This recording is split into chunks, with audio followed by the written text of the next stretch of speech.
Bonjour peuple de Dieu, c'est votre humble serviteur, le prophète Tony Abraham, le père de la garnison.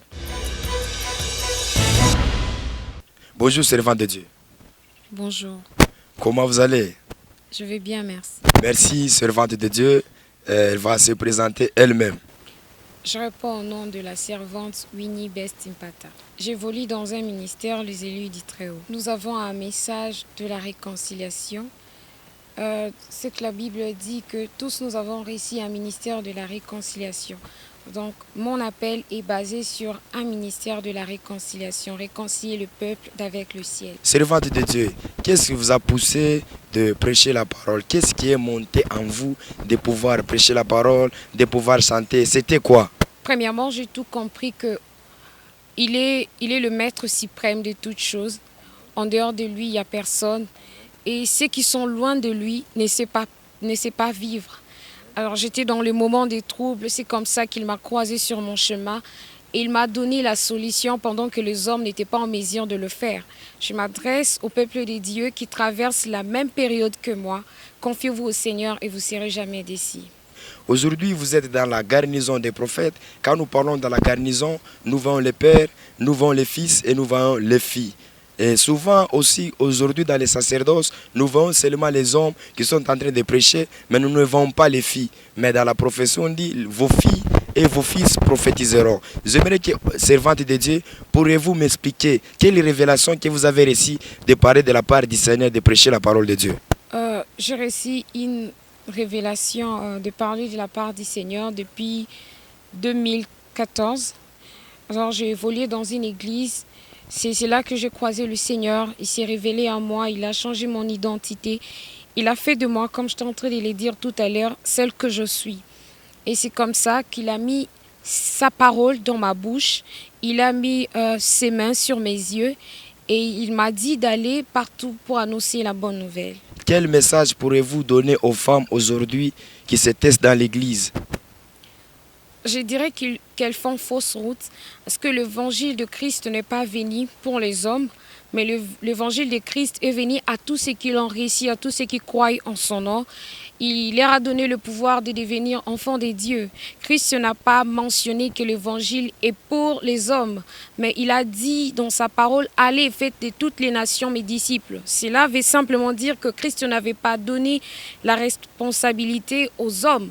Parmi les hommes, il y avait aussi des femmes, comme dans la maison, le jour où le Saint-Esprit est descendu. Le Saint-Esprit n'est pas descendu que sur les hommes, mais le Saint-Esprit est aussi descendu sur les femmes. Cela veut simplement nous faire croire que Christ n'est pas venu pour une partie de personnes pour annoncer sa parole, mais il est venu pour tout le monde parce qu'en lui, il n'y a ni femme, il n'y a ni homme, il n'y a ni juif, il n'y a ni grec. Nous tous, nous sommes enfants de Dieu. Merci beaucoup pour la garnison, pour tout ce que vous venez de nous expliquer. Alors, servante de Dieu, vous m'avez dit au début que vous êtes la visionnaire du ministère, les hérits du Très-Haut. Alors, quel message que pourrez-vous apporter? Vous avez reçu quel message que vous pouvez donner, vous pouvez présenter au monde? Merci pour la question, homme de Dieu. Nous avons reçu un message de la repentance. Pourquoi? Tous nous connaissons que le problème a commencé depuis le jardin. L'homme s'est rébellé, l'homme est parti loin de la face du Seigneur. Et un jour, Dieu a décidé du haut du ciel d'envoyer son Fils. Il a donné son Fils comme rançon pour le salut de l'humanité. Et nous avons compris que avant de parler de l'amour de Dieu, avant de parler de l'argent, avant de parler des promesses de Dieu, nous devons faire comprendre aux hommes que pour avoir accès libre d'entrer dans le royaume des cieux, il faut d'abord avoir paix avec le Seigneur. Et ces messages, c'est comme Jésus, c'est comme Jean-Baptiste aussi. Leur message à tous, c'était « Répentez-vous car le royaume des cieux est proche ». Cherchez d'abord le royaume des cieux et toutes ces choses vous seront ajoutées par-dessus. Servante de Dieu, je pourrais encore vous poser une question que j'ai reçue dans la garnison. On m'a dit que vous pouvez nous expliquer la grâce dans la nouvelle alliance. Qu'est-ce que la grâce fait dans la nouvelle alliance? La grâce est venue faire quoi? La grâce est venue nous donner premièrement accès libre dans le royaume des cieux. Avant, nous étions un peuple condamné à cause de nos péchés. L'homme s'est rébellé. Lorsque l'homme pêche, je veux expliquer à quelqu'un cet après-midi que lorsque tu pêches, tu es en train de te rébeller face à la volonté de Dieu. Parce que le péché nous éloigne du Seigneur. Et nous sommes en train de parler de la grâce parce que tous nous sommes choisis par grâce. Tous nous sommes pardonnés par grâce. Et lorsque je suis en train de parler de la nouvelle alliance, je vois l'image j'aimerais faire une différence entre les pardons de l'ancienne alliance et les pardons dans la nouvelle alliance. Les pardons de l'ancienne alliance étaient temporaires, mais les pardons dans la grâce, dans la nouvelle alliance, n'est pas temporaire, mais elle est éternelle. Servante de Dieu, je sais très bien que le monde nous suit. Il y a des prostituées, il y a des faux prophètes, il y a les gens qui pratiquent l'enchantement, la divination. Quel message que pourrez-vous les donner afin qu'ils puissent venir au Seigneur Jésus-Christ comme vous aussi vous l'avez fait? Je m'adresse à toutes ces personnes que les gens ont condamnées, que les gens ont rejetées à cause de ce qu'ils font. J'ai un message pour vous cet après-midi. Que Christ n'est pas venu pour condamner, mais il est venu présenter la grâce, comme on l'a dit tout à l'heure. Dans la grâce, on ne condamne pas, mais dans la grâce, on accueille. Dieu ne déteste pas l'homme, Dieu n'abandonne pas l'homme, mais Dieu repousse les péchés. Et la Bible dit, il a dit, car le Fils de l'homme est venu chercher et sauver ceux qui étaient perdus. Il n'est pas venu pour les justes, mais il est venu pour les injustes. Alors la grâce est disponible. La Bible dit, ne la foule pas aux pieds. Peu importe la saleté que tu as, peu importe les péchés que tu portes sur toi, j'ai une bonne nouvelle pour toi. Il y a un homme qui est prêt à te laver, à te donner une nouvelle identité. Il s'appelle Jésus de Nazareth. Lui ne te condamne pas pour la personne que tu es, mais lui, il veut à tout prix que tu entres en communion avec lui pour que tu deviennes une nouvelle créature. Servant de Dieu, je vous ai suivi quand vous parlez, j'ai senti que vous libérez quelque chose en vous. Quel est votre secret? Quel est votre secret? Vous faites quoi pour vous attacher au Seigneur Jésus? Vous faites quoi? Parce qu'il y a beaucoup de jeunes dans ce monde, vraiment, ils font des choses bizarres. Quel message pourrez-vous les donner? Merci beaucoup, homme de Dieu. C'est vraiment une question très capitale. Premièrement, c'est question de l'intimité. Je garde très bien mon intimité. Mon intimité, je le prends comme une maison, comme une voiture qui a besoin d'entretien de temps en temps. Alors il s'est fait que de temps en temps, je passe ma journée dans la présence du Seigneur. Même quand je suis en course, même quand j'ai autre chose à faire, je prends le temps de revoir de temps en temps ma marche avec le Seigneur. Il a dit que si tu as des problèmes, entre dans ta chambre. Nous voyons la chambre est l'image de l'intimité. Donc du jour au lendemain, je cultive mon intimité avec le Seigneur. Et je m'adresse à cette génération.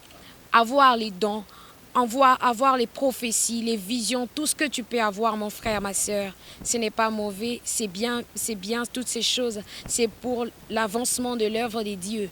Mais l'œuvre de Dieu n'a pas seulement besoin de ses équipages, mais l'œuvre de Dieu a besoin de ta vie d'intimité pour donner puissance à ce que tu as reçu comme équipement pour l'œuvre de Dieu.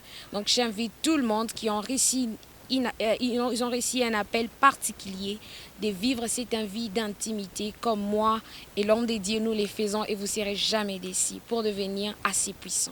Je suis tellement béni, nous sommes toujours dans la garnison prophétique. Quel message pouvez-vous encore donner aux femmes? Les femmes qui essaient déjà découragées, ils n'ont pas encore cette envie-là de se donner encore, de chercher encore le Seigneur. Parce que dans ces temps de la fin, nous avons remarqué que le champ d'action, c'est toujours la femme. Quel message que pouvez-vous donner pour fortifier, donner encore la force à la femme, qu'elle puisse encore croire, qu'elle puisse encore revenir au Seigneur Jésus-Christ? Je me présente ici en représentant toutes les femmes de mon pays Congo ainsi que du monde entier. Je m'en vais dire à toutes ces femmes de ne pas baisser les bras. Vous savez, Christ n'a pas dit que l'Église est son époux. Christ a dit l'Église est mon épouse. Alors si on partait dans une dimension prophétique, nous comprenons aussitôt la place que la femme occupe à l'Église. Chère femme, peu importe la condamnation des hommes, moi je sais une chose, qu'il a dit vers les derniers jours, ils répandront son esprit sur toute chair. Il n'a pas dit que son esprit descendra seulement sur les hommes, mais il a dit sur toute chair. Et puis, Dans l'évangile, si nous faisons bien l'analyse de la parole de Dieu, nous verrons aussitôt que Christ marchait avec les femmes et l'apôtre Paul marchait aussi avec les femmes.